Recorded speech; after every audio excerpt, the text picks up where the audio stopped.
não parar, não precipitar e não retroceder. Então dizer para esse cara, sabe quando nós vamos parar? Nunca. Nunca na sua porca vida. Né?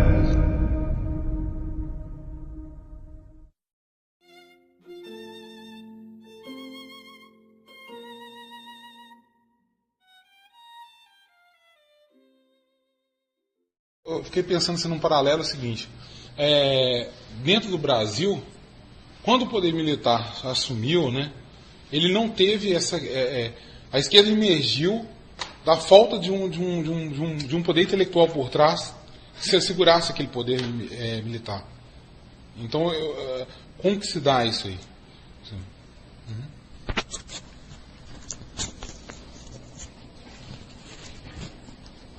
Bom, acho que o caso do Brasil é um pouco meio peculiar, não é isso? E no caso, ali, vamos dizer, quando você fala em poder militar, é um poder militar no sentido estrito, quer dizer, são as forças armadas que, a partir de um certo momento, assumem o poder. Não, a preocupação central deles era de ordem econômica, quer dizer, colocar ordem na economia nacional, até certo ponto eles fizeram isso. Mas você precisa ver as características mais peculiares das Forças Armadas brasileiras, entre os quais, vamos dizer, uma terrível desconfiança dos civis. Você vê que a população brasileira confia nas Forças Armadas. Você vê que nas pesquisas mostra que das entidades consideradas mais confiáveis, a Força Armada é em primeiro lugar. Porém, a confiança não é retribuída. Não é isso? Então, você vê que os militares, tão logo eles chegaram ao poder, eles desmantelaram praticamente a classe política. A classe política ficou sem função. A função deles era simplesmente carimbar decreto. Tá certo? E, com relação ao poder dos intelectuais, ao contrário, houve um favorecimento ao crescimento disso. Inclusive da intelectualidade esquerdista. Quer dizer, é absolutamente ridículo pretender que a intelectualidade esquerdista foi estrangulada durante o regime de 64. Não, ela foi altamente favorecida. Não é isso? Então, de certo modo, os militares criaram, vamos dizer, os seus próprios coveiros. Eu não entendo por que eles fizeram isso. Eles provavelmente não entendiam o que estava se passando. Você veja que, vamos dizer, a ideia dos intelectuais como força, como agentes principais do processo revolucionário, que é a ideia do Antônio Gramsci, essa ideia começa a penetrar no Brasil depois de 64, começa em 65, quando o Enio Silveira começa a publicar as obras do Antônio Gramsci e aquilo se espalha, né, entre a intelectualidade comunista como uma epidemia. E daquele período, então, data o início da ocupação de espaços, que é um termo do próprio Gramsci, né, que se desenrolou com um sucesso extraordinário. Um exemplo característico é a Cátedra de Educação Moral e Cívica, que foi criada pelo próprio governo, que foi instantaneamente, todas as cátedras foram ocupadas pelo pessoal ou do partido, ou trotskistas, ou maoístas, ou coisa assim, mas que o governo criou instrumentos para a propaganda comunista. Né? Então, lá, vou dizer, um caso peculiar, em que por uma cegueira total, o poder militar cria os seus próprios antagonistas e os favorece. Sem contar, vamos dizer, você vê, do ponto de vista de guerra ideológica, os militares não fizeram nada, absolutamente nada. Mas se você procurar, vamos ver um filminho anticomunista que eles tenham feito. Não fizeram. Não tem um cartaz anticomunista, não tem nada. E eu acho que, em parte, é por causa da mentalidade um pouco positivista que os caras tinham, né? Da ideia da tecnocracia, quer dizer, uma administração apolítica, uma administração constituída de militares e técnicos apolíticos. Né? Pelo menos eles gostavam de ter esta imagem. Por outro lado, você tem um estudo do Ricardo Vélez Rodrigues, que é um estudioso venezuelano que vive no Brasil, e ele mostra como a intelectualidade esquerdista foi favorecida nas universidades, ao mesmo tempo em que o que pudesse existir de intelectualidade conservadora foi sendo colocado para fora da mídia, fora das universidades. Quer dizer, em vez o establishment militar criar criar uma classe política e uma intelectualidade que o sustentasse, fez o contrário. Isso só podia acontecer no Brasil, não tem explicação uma coisa dessa. E negócio de Antônio Gramsci, em 1993 eu publiquei um livro sobre Antônio Gramsci. A primeira reação militar veio 8 anos depois, quer dizer, um general que leu aquilo e falou, existe mesmo esse negócio.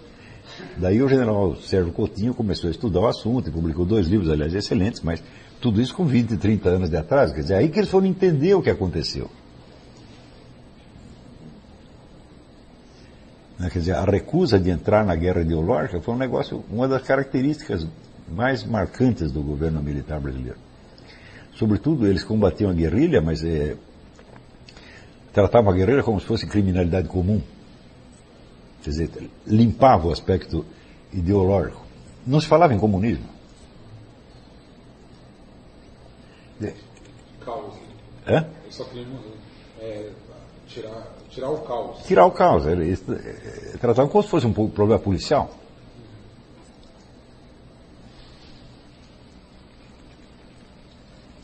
Você vê que o presidente Castelo Branco, uma das primeiras decisões dele foi não criar um departamento oficial de propaganda porque ele não queria imitar o Getúlio Vargas. Tinha más recordações do tempo do Getúlio Vargas, né? Então, bom, mas se você não cria um departamento de propaganda, então a guerra ideológica você já perdeu. Você está no poder por enquanto, mas vai cair mais dia menos dia. Então você pode dizer, vamos dizer, que a hegemonia esquerdista, a hegemonia cultural esquerdista no Brasil, ela data já do período militar. Se você não ousar pensar mais que os demais, você vai se sentir pior do que se você, digamos, enfrentar as pessoas em geral e as questões que você tem. Então, acho que eu falei bem, né? Quer dizer, os malefícios de você não enfrentar a sua vocação são piores do que os malefícios de você falar que você é filósofo mesmo e você perguntar para as pessoas aquilo que elas não querem saber. Isso é certo, quer dizer, deve haver um momento na vida daqueles indivíduos em que eles fazem exatamente essa constatação, quer dizer, é melhor eu entrar em conflito com o meio imediato do que eu falhar as leis eternas. Quer dizer, eu acho que, de algum modo, essa intuição, antevisão de leis eternas, de uma outra vida, de uma dimensão espiritual da existência, eu acho que isso está presente em todos os filósofos, mesmo os materialistas. Né? Então eles se sentem impelidos a prestar satisfações diante das leis não escritas. Eu acho que isso é universal. Mesmo que o sujeito depois tome uma direção materialista, eu acho que isso deve estar sempre presente em algum momento. A não ser que, nas circunstâncias em que a filosofia já se estabilizou como profissão e ela por si traz uma espécie de prêmio, de recompensa social, tá certo? Então ela perde essa inspiração originária, ela se torna apenas, vamos dizer, um meio de fazer carreira e, longe de ser algo que separa o indivíduo do seu meio social, é um meio de integração na sociedade e de aquisição de prestígio. Isso realmente acontece. Isso acontece a partir da constituição, vamos dizer, das universidades modernas. Isso aí começa no século XIII, com o regulamento da Universidade de Paris, que cria a profissão universitária, né? Então, a partir daí, você já tem uma motivação secundária. Quer dizer, não é só o seu, vamos dizer, o seu problema pessoal, a sua busca pessoal de uma ordem, de uma reestruturação da alma, não, mas já é a conquista de um papel social determinado. É claro que isso aí vem junto, inevitavelmente, isso vem junto, por um lado, o crescimento do prestígio social dos filósofos, portanto, o poder deles como classe. E, por outro lado, isso vem também junto com a noção de uma ortodoxia, quer dizer, de um pensamento dominante que todo mundo tem que seguir.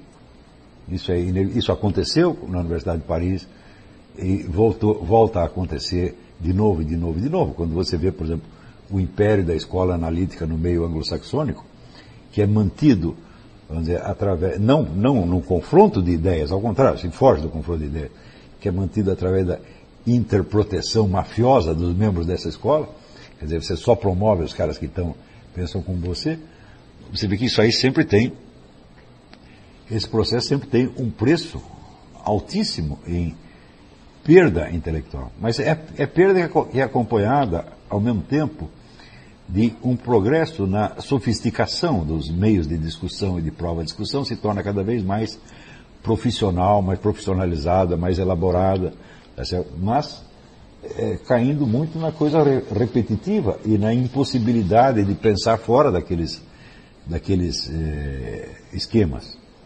Ou seja, o preço de você sair do discurso geral começa a se tornar muito grande.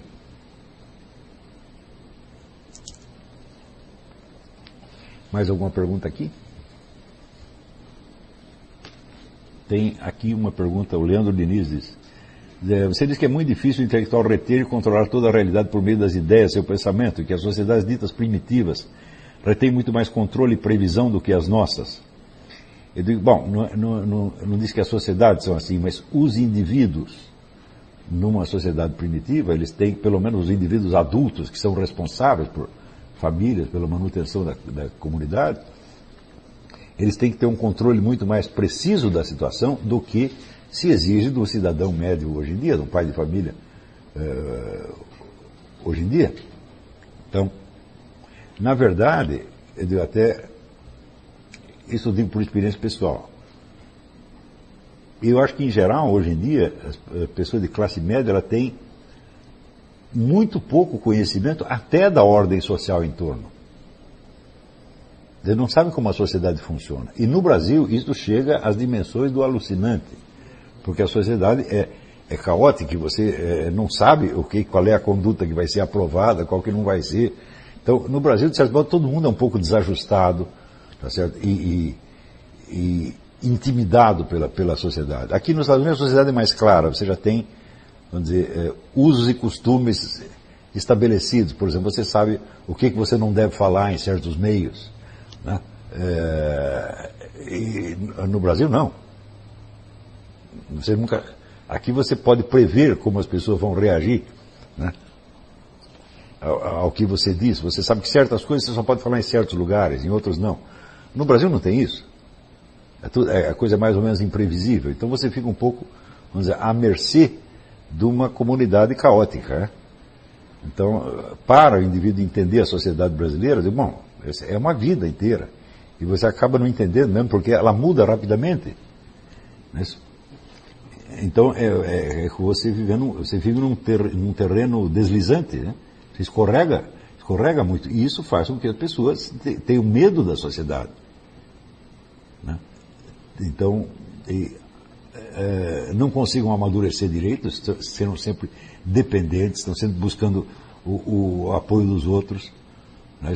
As identidades não se constituem de uma maneira muito clara. Você tem um problema de carência afetiva, de necessidade de apoio, que é uma coisa incrível no brasileiro, né? Isso é, quanto menos claras são as leis de aprovação e desaprovação de condutas sociais, mais dependentes o sujeito se torna. Porque se você vê, olha, as leis aqui são essas, as normas são essas, tá certo? Bom, você sempre, como você consegue enxergar aquilo como um todo, você pode divergir, e você pode lutar contra aquilo. Mas se vamos dizer, as leis, os critérios mudam do dia para a noite, e é tudo imprevisível, então você está sempre à mercê da sociedade. Quer dizer, o indivíduo, para se levantar intelectualmente, para adquirir uma independência intelectual no Brasil, é quase impossível. Então é por isso mesmo que a intelectualidade lá, ela também é assim. É o fenômeno, o que eu chamei o fenômeno do imbecil coletivo, é exatamente isso. Quer dizer, a intelectualidade brasileira é o imbecil coletivo. São pessoas que falam a mesma estupidez, que todo mundo repete a mesma coisa. Não é uma questão, como você vê aqui, por exemplo, vamos dizer, um conjunto de hábitos intelectuais que estão consolidados e que todo mundo conhece. Não é. No Brasil é mais uma questão de simpatia ou antipatia pessoal. E essa simpatia ou antipatia pessoal, ela é concedida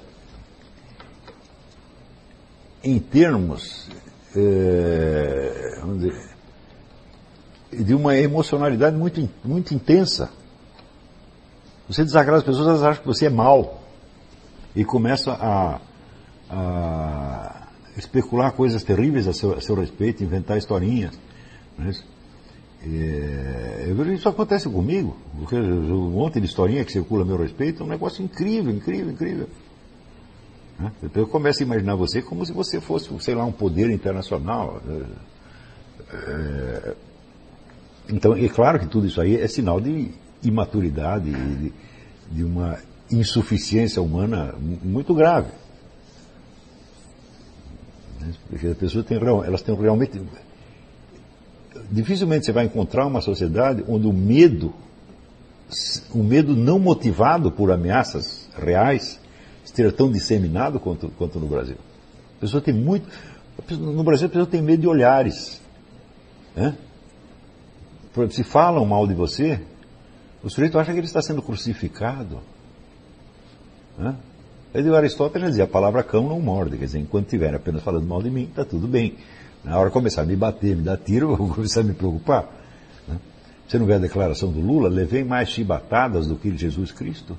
Eu digo, me mostra aí uma nas suas costas. Não tem nenhuma. Quer dizer que falaram alguma coisa dele? Falaram muito mais mal de mim, mas eu não sinto que eu fui chicoteado. Quantas vezes eu não recebi cartas de pessoas dizendo, mas se eu disser certas coisas, eles vão acabar comigo. Eu digo, o que eles vão fazer com você? Vão bater em você? Te matar? Não. Daí eu não vou ser mais promovido no meu emprego.